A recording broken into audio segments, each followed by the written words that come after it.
4 bulan lamanya sudah berada di kampung halaman, dan ternyata ringgit Malaysia justru makin naik penukarannya. Luar biasa memang negara tetangga kita Malaysia, yang dimana kemarin waktu saya masih berada di Malaysia, penukaran ringgit itu untuk 1 ringgit masih 3.000 lebih lah, tapi sekarang justru menjadi 4.000 lebih. Masya Allah. Dan tentunya kabar baik ini juga disambut dengan penuh kebahagiaan para perantau yang bekerja di Malaysia. Dan alhamdulillah saya sendiri pun juga masih punya saudara yang merantau di negara tetangga Malaysia. Kadang ada yang berkomentar juga, kalau kerja di Malaysia itu katanya nggak enak. Tapi semua itu tergantung orangnya masing-masing, sahabatku semua. Enak atau tidaknya itu tergantung rasa syukur kita masing-masing. Tapi bagi saya, kerja di negara tetangga, alhamdulillah, membawa dampak yang begitu sangat positif bagi kehidupan saya dan juga ekonomi di kampung halaman saya. Kalau kehidupan di kampung, sahabatku semua, yang dimana kalau kita tidak punya sawah, ya biasanya akan menjadi buruh tani. Sekarang di kampungnya Bang Toha tengah musim padi, dan seperti inilah suasana kampung yang ada di Indonesia. Assalamualaikum warahmatullahi wabarakatuh. Apa kabarnya sahabatku semua? Masih bersama Bang Toha Channel. Kali ini edisinya sembang-sembang sambil bercerita selama Bang Toha merantau di negara tetangga, yaitu Malaysia, yang dimana saat ini sudah berbulan-bulan duduk di kampung halaman. Ramai yang bertanya, Bang, bila balik masuk ke Malaysia lagi? Bang, bila balik merantau lagi ke Malaysia? Sekarang ringgit tengah naik. Memang sekarang ringgit tengah naik, sahabatku semua. Tapi Bang Toha mau beraya, mau lebaran di kampung dulu ya. Dan seperti ini suasana musim tanam padi di kampungnya Bang Toha. Jadi mayoritas kalau untuk kehidupan di kampung, rata-rata yang orang sudah makcik-makcik, pakcik-pakcik, mereka bekerja sebagai petani. Tapi kalau untuk anak mudanya, rata-rata lebih memilih merantau. Karena menjadi petani, pekerjaannya itu juga agak berat, sahabatku semua. Yang dimana kalau petani di sini, rata-rata masih menggunakan sistem manual. Jadi tidak memakai alat modern. Kalau di negara tetangga kan, misal kata area sawah padi, biasanya mereka kalau mau memberikan baja, kadang memakai drone. Tapi kalau di sini semuanya dilakukan serba manual. Dan saya sebagai orang kampung, yang dimana kalau merantau di negara tetangga, kadang-kadang saya suka terkejut melihat hal-hal yang dimana di kampung saya nggak ada. Bahkan kadang-kadang netizen sempat ada yang berkomentar, dasar kamu orang kampung nggak pernah pergi ke kota besar, makanya lihat begitu saja heran. Ya memang nyatanya saya sebagai orang kampung, sahabat semua, yang dimana tinggal di daerah yang dekat dengan pegunungan. Nah itu dia pegunungannya, sahabat semua. Jadi di Indonesia ini meskipun berada di atas gunung di sana, itu pun juga ada perkampungan. Yang dimana kemarin Bang Toha juga sudah tunjukkan ya suasana perkampungan yang ada di atas pegunungan. Tapi kalau untuk di area di sini adalah sawah padi. Jadi dari ujung sana sampai ke ujung sana semuanya ditanami padi. Dan biasanya kalau untuk tumbuhan padi di sini, untuk masa panennya sekitar 3 bulan.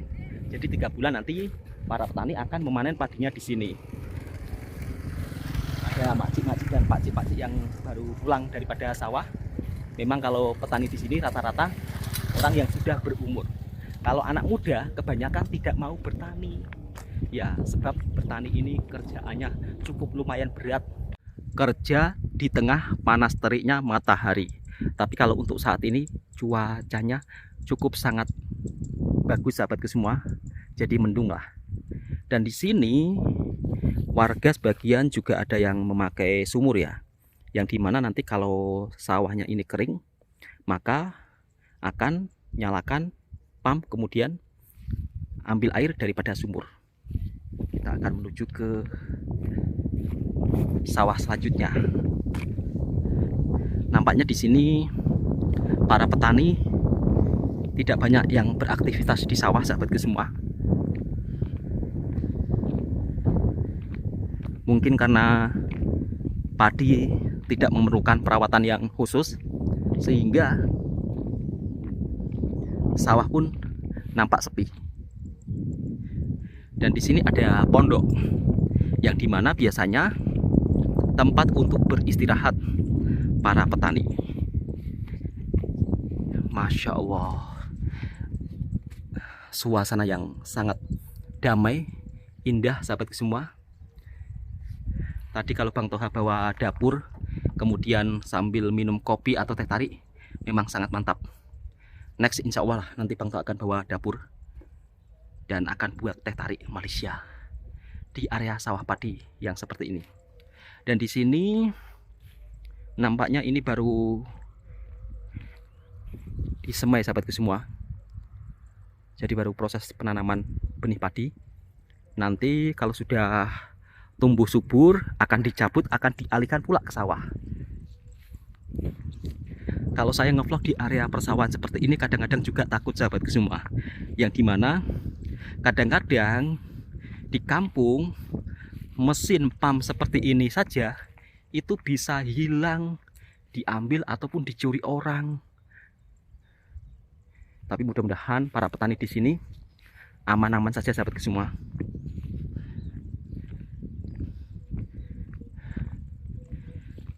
Kalau di kampung pekerjaan itu agak sulit, sahabatku semua, yang dimana ujung-ujungnya kalau nggak punya sawah, nggak punya ladang, pasti akan merantau ke kota ataupun ke luar negara. Tapi kalau untuk di kampung di sini yang merantau ke luar negara itu jarang-jarang, sahabatku semua. Kebanyakan merantau ke kotanya, ke Jakarta, ke Kalimantan. Dulu waktu pertama kali masuk ke Malaysia merantau, bercita-cita kalau pulang nanti suatu saat ingin beli sawah, ingin beli ladang. Tapi untuk harga sawah di Indonesia, sahabat-sahabatku semua, harganya itu cukup lumayan mahal. Misal kata sawah satu petak seperti ini harganya bisa mencapai 300 juta. 300 juta kalau uang ringgit Malaysia sekitar ya hampir 80.000 ringgit, sahabatku semua. Bayangkan 80.000 ringgit memang angka yang cukup sangat luar biasa kalau bagi pekerja biasa, sahabatku semua. Tapi alhamdulillah saya syukurilah dengan merantau di Malaysia yang dulunya enggak punya apa-apa, tapi sekarang sudah punya rumah sendiri. Bagi orang kampung itu sudah kebanggaan luar biasa. Sebab kalau hidup di kampung di sini, sahabatku semua, kalau kita sudah menikah, di sini itu tidak ada rumah sewa ya. Jadi tidak ada rumah sewa. Mau nggak mau, kalau sudah menikah, warga kampung di sini biasanya harus membuat rumah. Entah rumah itu jelek ataupun biasa, yang penting wajib ada rumah. Sebab kalau sudah menikah tidak punya rumah itu sesuatu yang agak kurang kalau di sini, sahabatku semua. Kalau di Malaysia misal kata kita belum punya rumah, kita kan mau sewa rumah kan ada. Tapi kalau di kampung di sini tidak ada sewa rumah seperti di perkampungan Malaysia. Makanya banyak kawan-kawan daripada Malaysia yang bertanya, "Bang, apakah ada homestay di kampungnya Bang Toha?" Jelas gak ada, sahabatku semua. Kampung di sini dengan di Malaysia itu berbeda. Dan dari segi fasilitas pun juga lebih unggul dan lebih modern di Malaysia. Namun setiap suatu negara punya sisi keunggulan dan kelebihan masing-masing. Ramai sahabat-sahabat daripada Malaysia yang berkomentar juga memuji keindahan perkampungan yang ada di Indonesia. Bang, meskipun kampungnya abang banyak kekurangan, tapi di sisi lain kampungnya Abang memiliki keindahan alam yang sangat indah. Contohnya pegunungan, sawah padi, dan di sini ada tanaman cili padi. Kok cili padi sih? Cili kering. Biasanya kalau di Malaysia cili ini dijual secara kering. Tapi di Indonesia justru cili merah ini dijual secara fresh. Harganya lebih mahal. Kalau yang petani cili di sini sudah menggunakan sistem yang cukup lumayan modern, sahabatku semua. Karena di sini nampaknya sumber airnya melimpah ya. Jadi warga tidak kesulitan untuk mencari air. Kalau sawah yang sumber mata airnya melimpah, harga tanahnya itu juga mahal, sahabatku semua. Jadi kalau musim tanam padi seperti ini, suasana sawah padi yang ada di kampungnya Bang Toha yang sangat menghijau. Nanti kalau sudah musim panen, nampak sangat cantik, sahabatku semua. Yang dimana biasanya para petani akan memanen padinya dengan alat-alat tradisional. Insya Allah nanti kalau sudah masa musim panen padi, Bang Toha akan tunjukkan cara panen padi di sini yang menggunakan alat-alat tradisional. Kalau di Malaysia, cili ini dikeringkan ya. Biasanya akan dibuat sambal nasi lemak. Dan di sini harganya cukup lumayan mahal, sahabatku semua. 1 kilonya Rp40.000. Kalau sudah yang berwarna merah ya. 1 kilo Rp40.000 sama dengan 1 kilo Rm Rp10. Jadi kalau untuk harga cili di Indonesia yang seperti ini memang cukup lumayan mahal. Tapi untuk proses perawatannya juga tidak mudah, sahabatku semua. Kalau punya sawah seperti ini memang cocok untuk bertani. Tapi kalau bagi yang tidak punya sawah seperti Bang Toha, ya cocoknya merantau. Mau tanam padi juga nggak punya sawah, mau tanam cili juga nggak punya sawah. Makanya kemarin saya bercerita jauh-jauh merantau ke Malaysia kok kerja kebun. Kenapa nggak kerja kebun sendiri di Indonesia? Kalau di Indonesia punya sawah seperti ini yang luas, punya kebun seperti ini yang luas, ya tentunya lebih pilih tanam sayur-sayuran di kebun sendiri. Cuman karena di kampung nggak punya sawah, nggak punya kebun, ya mau nggak mau harus menjadi pekerja kebun di negara tetangga. Tapi menjadi pekerja kebun di negara tetangga, sahabatku semua, ada sebuah perbedaan. Perbedaannya gajinya cukup lumayan tinggi. Tapi kalau di sini bekerja kebun di kebun sendiri ya cukup lumayan juga hasilnya. Kalau tidak ada penyakit tanam-tanamannya, kalau tanamannya subur. Sebab bekerja menjadi petani ini penghasilannya juga tidak menentu. Oke sahabatku semua, Bang Toha lanjut ngevlog ke perkampungannya sekalian ya, biar sahabat-sahabatku juga tahu seperti apa suasana perkampungannya. Kalau ini kan suasana area persawahannya.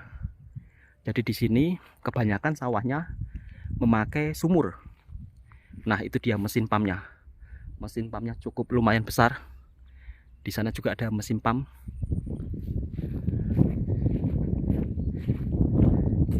Kadang-kadang mesin pump seperti ini juga bisa hilang. Meskipun ini untuk keperluan para petani ya.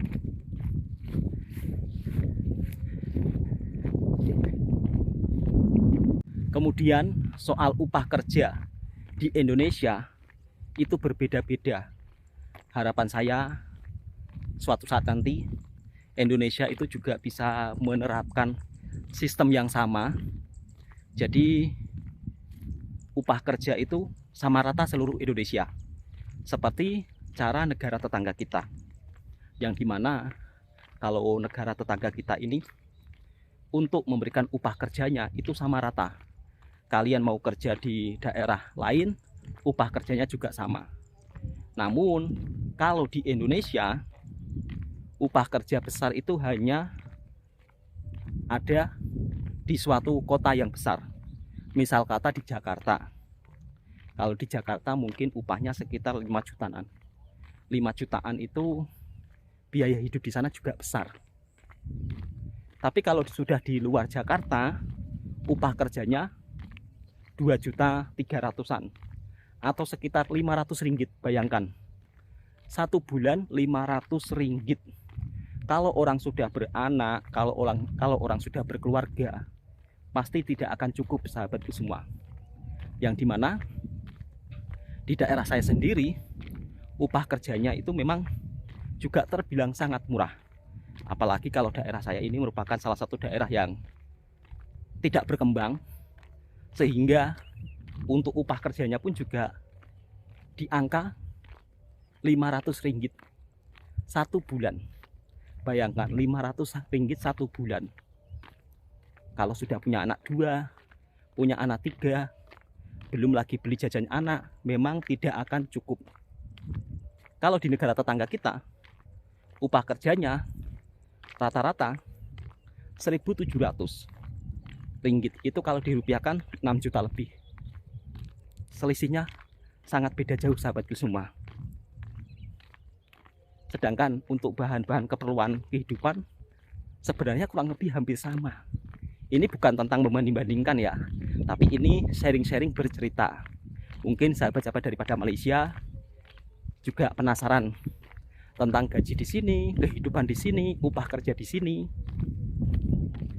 Oke, Bang Toha lanjut naik motor sambil keliling kampung. Dan yang membuat saya heran lagi, perkembangan negara tetangga kita, Malaysia, itu sangat cepat sekali, sahabatku semua. Yang dimana dari segi mata uang ringgit Malaysia sekarang menjadi salah satu mata uang yang terbaik di Asia.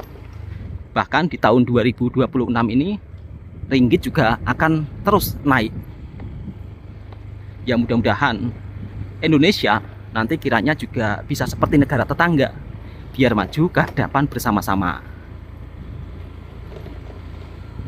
Aktivitas orang kampung kalau di pagi hari biasanya akan mencari rumput, sahabatku semua. Kalau di Malaysia biasanya kan rumput terbiar begitu saja ya, tapi kalau di sini rumput, lihat, dicari, sahabatku semua, untuk dijadikan makanan kambing dan juga makanan lembu. Penjual kalender, pengemis, pengamen, dan pencari sumbangan dilarang masuk di kampung ini. Jadi kalau di Indonesia, sahabatku semua, kadang-kadang pengamen minta sumbangan masuk rumah, dari rumah satu ke rumah lainnya. Nah, kampung ini menerapkan aturan yang dimana pengemis, peminta sumbangan tidak boleh masuk ke kawasan perkampungan ini demi keamanan kampung di sini. Meskipun di era yang serba maju, era digital, namun kalau di Indonesia penjual kalender itu masih ada, sahabatku semua. Dan biasanya penjual kalender tersebut keliling dari rumah ke rumah lainnya. Mungkin warga kampung itu merasa nggak nyaman, sahabatku semua, sehingga di sini dilaranglah pengemis, peminta sumbangan masuk ke kampung ini. Dan di sini kita bisa melihat masjidnya juga sangat bagus. Untuk jalan kampungnya juga sangat bagus, sahabatku semua.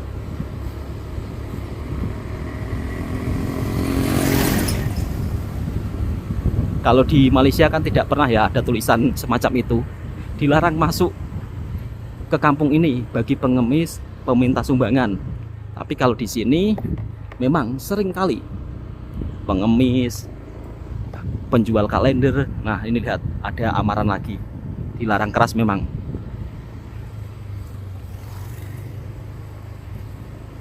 Kita menuju ke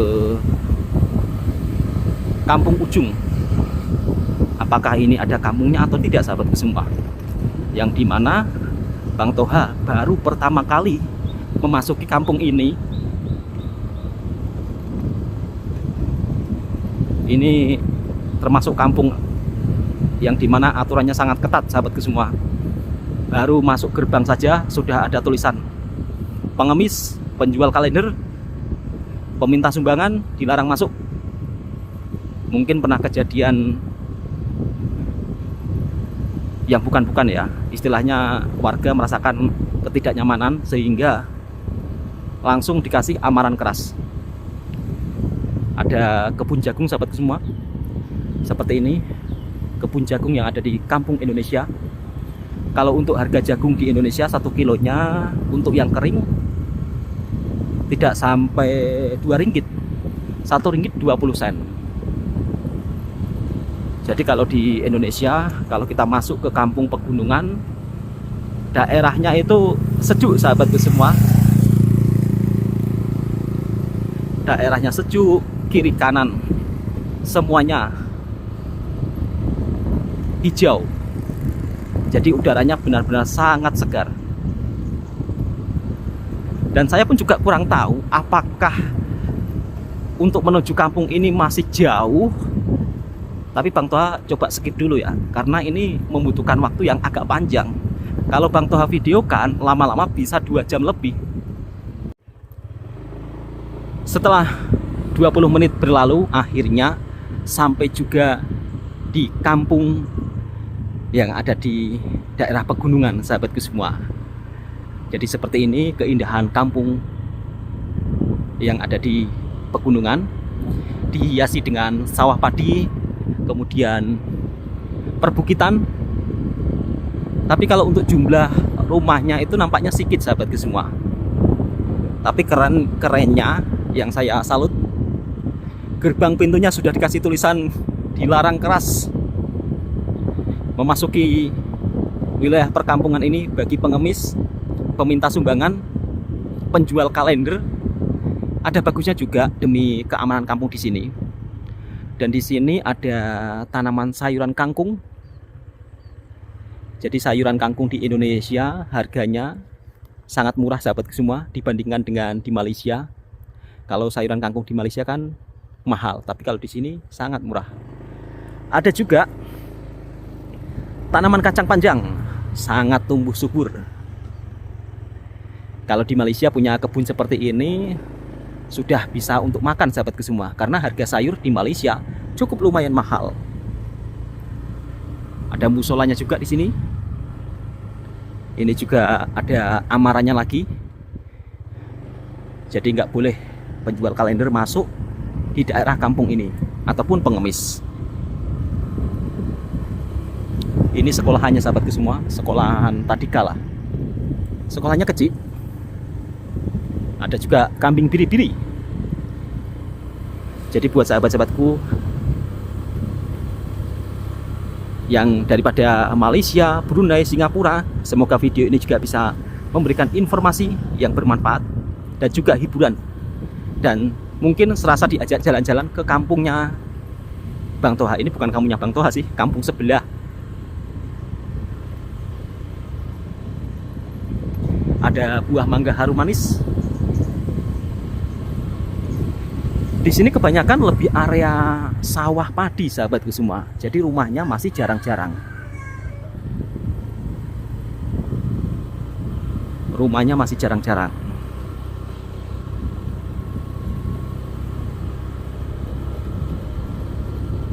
Kalau sudah masuk kampung seperti ini, jangan tanya kedai makan ada apa tidak Bang. Kalau berada di kampung pegunungan seperti ini, memang tidak akan menemukan kedai makan. Karena di sini warganya rata-rata lebih memasak sendiri ya. Jadi kalau misal kata mau pergi makan sedap, harus turun gunung.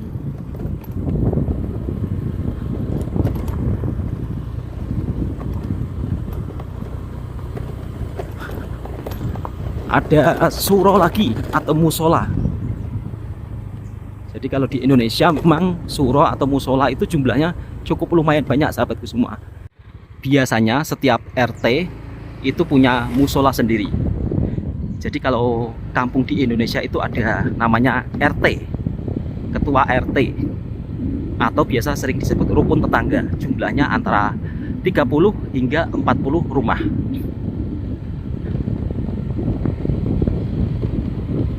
ada makcik-makcik yang pulang daripada ladang.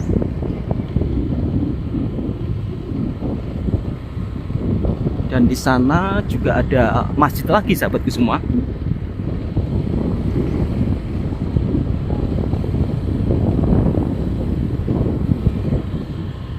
Ada masjid, ada surau lagi.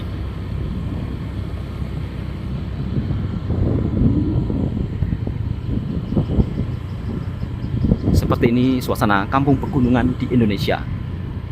Nah, kita terjumpa musola atau surau. Tadi kan baru saja jumpa surau, sekarang jumpa surau pula. Dan di depannya ada pembangunan masjid. Nampaknya sudah tidak ada jalan lagi, sahabatku semua.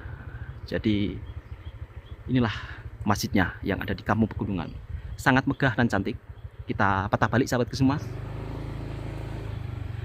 Seperti biasa, kalau warga kampung di Indonesia, setiap rumah pasti akan memelihara kambing ataupun lembu.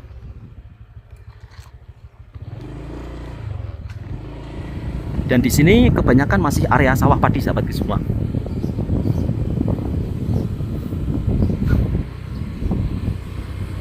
Jadi setiap RT punya musola atau punya surau. Di sini banyak pohon pisang juga. Kebun pisang nampaknya, sahabatku semua. Sangat tumbuh subur buah pisang di sini. Dan warga di sini untuk airnya menggunakan sumur. Jadi kalau sumber mata air di pegunungan itu mudah, sahabatku semua. Rata-rata warga pakai air sumur, air daripada bawah tanah. Oke, untuk sahabatku semua, videonya cukup sampai di sini dulu. Semoga video ini juga bisa memberikan informasi dan hiburan buat para sahabatku semua yang suka dengan videonya Bang Toha Channel. Silahkan tekan tombol merahnya, subscribe, like, dan komen. Nah, itu dia sumur. Sumur itu bentuknya seperti itu, sahabatku semua. Itu sumur di sawah. Ada juga penjual bensin eceran. Jaraknya kan begitu sangat dekat ya, antara surau tadi dengan surau ini atau musola ini. Basikal masih menjadi alat transportasi juga kalau di kampung pegunungan. Kalau untuk jalan kampungnya memang ya seperti ini, sahabatku semua, kalau di Indonesia. Oke, sahabatku semua, next Bang Toha nanti akan tunjukkan sawah padi yang sudah mulai panen ya. Insya Allah nanti petang. Assalamualaikum warahmatullahi wabarakatuh.